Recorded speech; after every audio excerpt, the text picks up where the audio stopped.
Hey guys, so I've just bought my first Apple Watch. In fact, it's my first watch ever, so I'm quite excited to get this thing unboxed. The packaging is very cool, and inside there are two boxes, one for the watch itself and one for the band.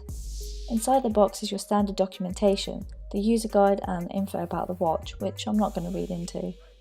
Next up is the power adapter.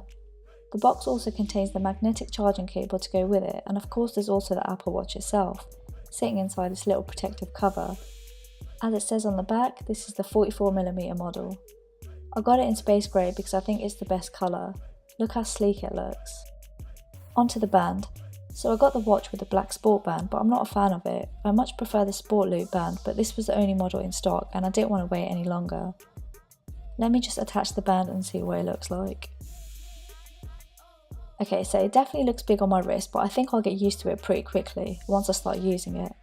I'm not going to bother putting it on now because I've bought a third-party band to wear instead, but stay tuned as I'll be releasing a review video in a couple of weeks. As always, thanks for watching.